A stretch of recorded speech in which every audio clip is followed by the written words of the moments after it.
this book is a rich tapestry of woven threads of story, poetry, history, imagery, and knowledge from many knowledge keepers.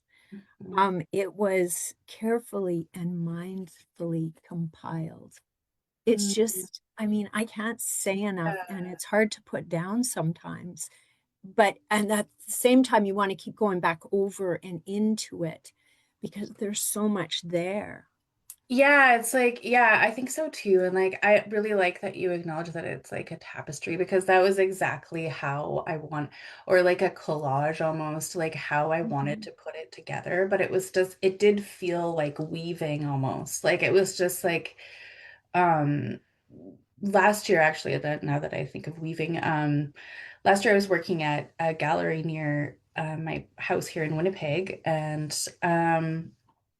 and I was working with a Métis sash, and I haven't worked a lot with those, and like they weren't really Mhm. part of my family, like in any obvious way or anything like that. And so like it was kind of like the first time I really came to that sort of like symbol of Métis identity of this of the woven sash, which is like a pretty it's a pretty ubiquitous like symbol for Métis identity. And but what I was doing though is I was unraveling it. So I made a performance and like I was going to my studio every day and I was unraveling it bit by bit by bit by bit by bit until it was just like these loose threads. And I feel like there's just something, and like at the same time, I was looking through all my ancestral history. I was going through, combing through documents. I was like talking to my aunties and reconnecting with family. Like all this stuff was happening like all simultaneously. And so it was like that unraveling and that undoing of like maybe patterns that weren't so good for us. Like everything I do is like kind of a metaphor too. And like, but it's just like it's the physical embodiment of this, maybe spiritual or emotional work that we're kind of doing, right? And so but I feel like this book too was just really like how do I like I felt like I was gathering threads all the time and I'm like, oh, how do these go together? And like but it really did feel like that. And there's actually even like the creation story of Mhm. Spider Woman, right? Like there's a creation Mhm. story of Sky Woman, which I would love to Yeah. talk about. But also there's stories about Spider Woman that are all across Turtle Island. People tell stories about Spider Woman and like that weaving of the tapestry of life, right? And it very much felt like that putting this book together. And yeah, and I really I wanted it to be accessible for everyone. And so Mhm. I struggled with like, oh, should it be academic or should it be like, because I know a lot of people who have, who have master's degrees and who are professors and things like that. And I felt like I felt the immediate pressure to like write in that academic sort of way, but I like resist that because Mhm. I don't like, I feel like that's a little colonial sometimes that we have to Mhm. put ourselves in those frameworks. So Mhm. I wanted to make sure that it was really something that we had a little bit of that because like that's really important too, but um, Mhm. that it was accessible and like you were able to come into that text like pretty much anywhere and still like pick up like a thread, like or pick up like a pebble or like a little jewel and like be able to walk away with it and like not have to read the book in its entirety to get kind of like um yeah, and that's so you can come and go if you wanted. Like I tend to read books from like I like to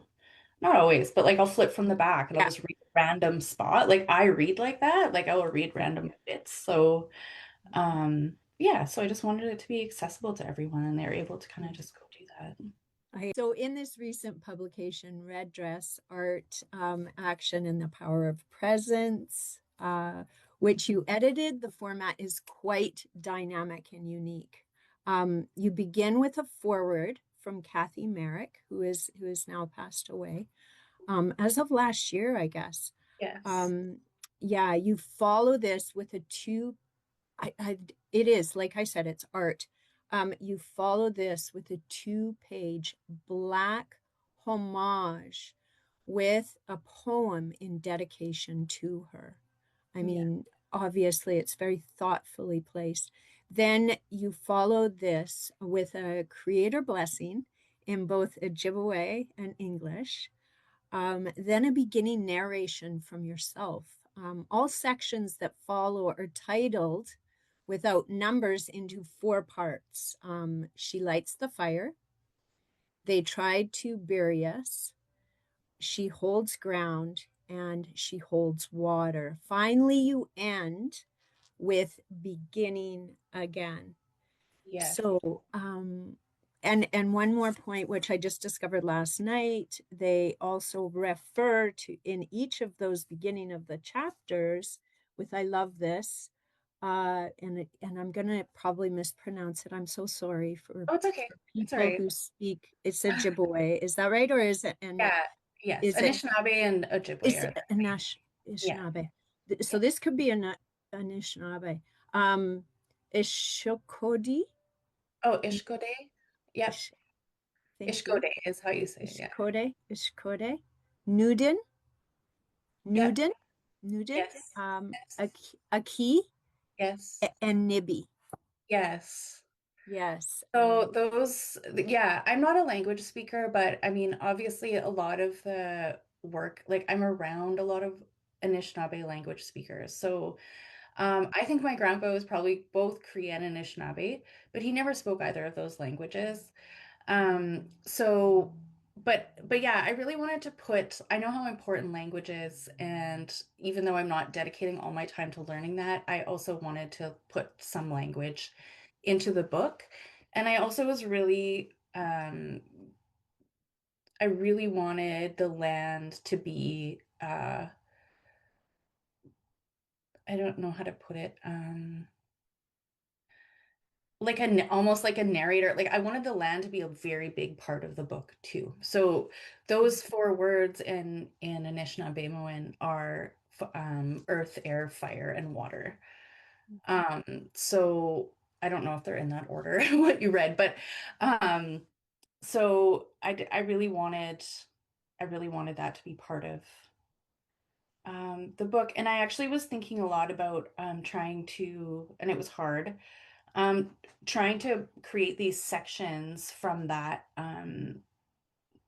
The sections I thought of were earth, air, fire, and water. So the right. sections are loosely based on the elements as well, and thinking about our connection to those elements in a of course loose way, because also like we're getting submissions from lots of different writers, and I wanted to give them the freedom to write about what they thought was important to write about. So it was just like once we got them, we're like, okay, how can this like be Mhm. connected, like how can we connect these, or like what element kind of like makes sense to add, like, and so the starting the fire, um and then yeah, and then they tried to bury us, she holds ground, she holds water, were also like titles that I used for exhibitions that I've done as well. Oh, um interesting. yeah, yeah, so yeah, it is interesting. And so but I was just like, thinking about again, like our connection to those elements and like how that gives us back our power. The narration is so it's fluid. It is like water. Yes, And yes, that's what I really wanted. And it's like, it was very challenging, like creatively, to work with a linear thing like a book Mhm, format.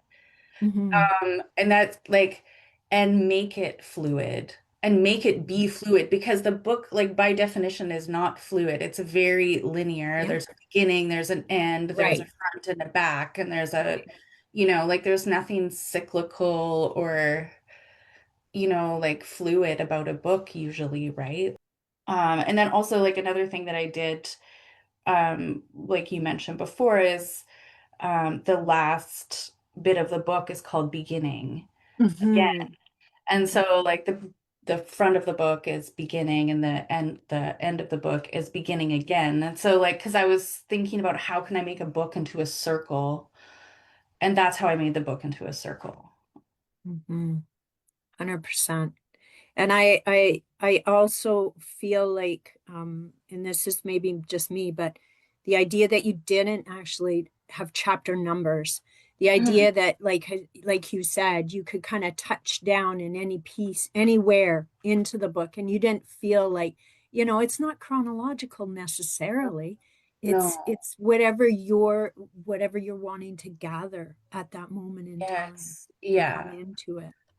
Yeah, and Yeah. again that like sort of like ties into too like kind of the it's also sort of fighting against the idea of linear time because I In part 3, you'll hear more about Jaime Black-Morsette's future endeavors.